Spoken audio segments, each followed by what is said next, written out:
Hey guys, and welcome back to the channel.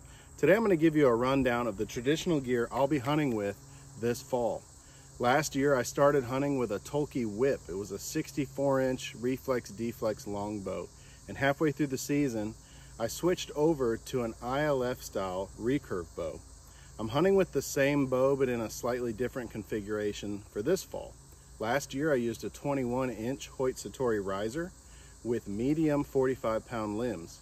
Now this year I shortened the riser and lengthened the limbs. I found that helps me reach my long draw length, which is about 31 inches, a little more comfortably.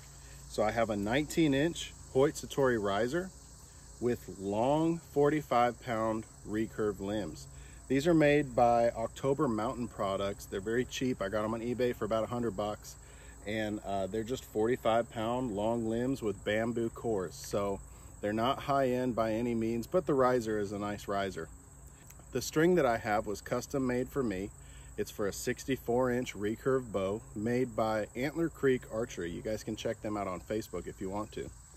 I have some wool string silencers on here as well. I cut these to about 2 inches long, and they fuzz out into a nice ball when you shoot them for a little bit on your string, and they really help deaden vibration and noise of the string. They can also help you fine-tune your bow a little bit as well. The further towards the limb tips you put these little fuzz balls, the faster your string is going to go. And the further towards the middle, the more it will slow down the string when you release the shot. Now what that's going to do is very slightly impact the tune of your arrow, whether weak or stiff spined. Just a little bit, but it makes a difference. I have a 2 knocking point here. I knock above and below my knock because I shoot 3 fingers under. Because I shoot 3 fingers under, I like to shoot with a shooting tab. I got mine here from Yost Archery. The arrows that I'm shooting are 300 spine, 32-inch long arrows. Now I can get away with a 300 spine because I'm shooting a 250 grain head with a 75 grain insert. On the back end, I have a lighted nock with 4 2.75-inch AAE trad vanes. I went to trad vanes basically because last year I discovered that shooting through a deer with feather fletching completely ruins the fletching. I know that some guys like to try to steam them out or clean them with Dawn dish soap. That's just not something that I'm interested in doing every single time I use an arrow. So I went to trad vanes. I tuned my bow for the trad vanes. It did take a little bit of effort to make sure I was getting good vane clearance, but with a bare shaft, I'm basically shooting just a touch knock high right down the center of the riser, and it's working out great. The quiver here is a Bone Collector quiver. I got off Amazon for like $35. Took the logo off because I thought it looked cheesy, but I like the way the system mounts to the bow. And I can take this quiver off quickly if I want to, but I tune and hunt and shoot with the quiver on the bow. Now on the head of these arrows, this year again, I will be hunting with the VPA Omegas. VPA was kind enough to send me out a new batch of Omegas for this year with some of their updated manufacturing systems. The first thing I noticed on these new Omegas is that right out of the box, they came hunting sharp. Now I'm very picky on how sharp my broadheads get. So I spent about 5 minutes on the double-sided diamond stone that they sent out, and then I took them to a leather strop. And after that touch-up process, I got these sharp enough that I'm very confident in hunting with them this fall. These heads proved themselves to me last year to be very durable, and I also did a durability test and a review of the 2023 200 grain Omegas that I got, and you can see that video up here in the card.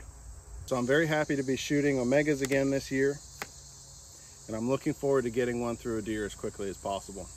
All right, now that we've gone over the basics of the bow, I'm going to go over a couple of the reasons why I switched to this style of bow rather than using an all wood one-piece reflex deflex like I started last season with. The first reason is I was simply abusing that other bow. I was banging it off of trees, dropping it out of my tree stand, knocking it off the side of my tree stand or my climbing sticks while I was setting up, and I was starting to feel really badly how I was treating that bow. So before it got too out of shape, I sold it to somebody who will appreciate it, and I got myself an ILF bow that I don't feel quite so bad mishandling. The other reason is, as I've been growing as an archer, I wanted something that I could change and grow with me. So I went to an ILF riser where I can swap out the limbs, I can change the length of the limbs, I can change the poundage of the limbs whenever I feel like it. And this system works out pretty well for me.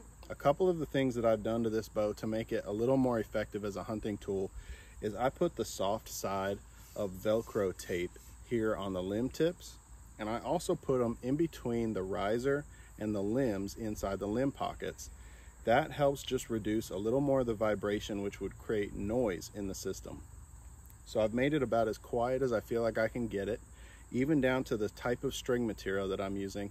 It's a little softer string that has a little bit of stretch, but it really makes a big difference in the amount of noise produced at the shot.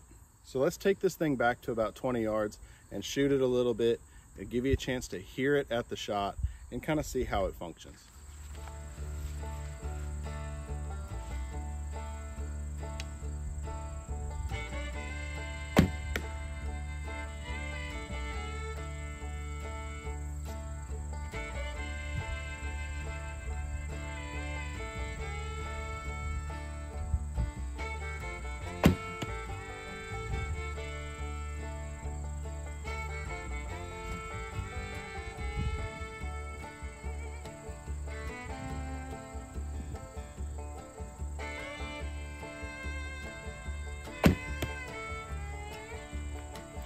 Wow, I almost lost that third shot. If you're watching closely, you'd have seen me jump.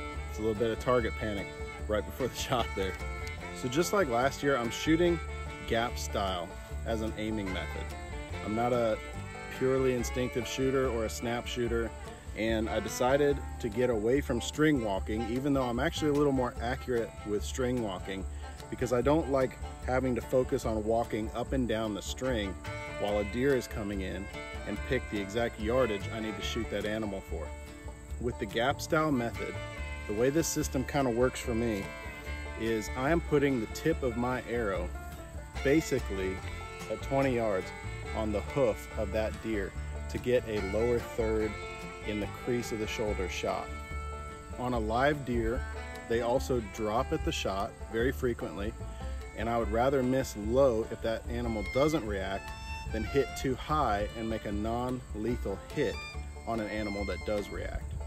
So I'm aiming down at the front hoof of that animal, basically anywhere that animal is standing inside of 20 yards. And with the reaction of the animal and the rise of the gap, the point of impact versus the point of aim of my arrow, I'm gonna make a vital hit on that animal.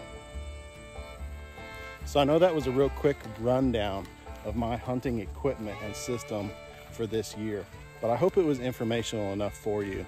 Well, I'm looking forward to season this year. I hope you guys are as well, and you're out there practicing, getting ready for that first shot of the season. As always, guys, I appreciate your time. Thanks for watching, and God bless.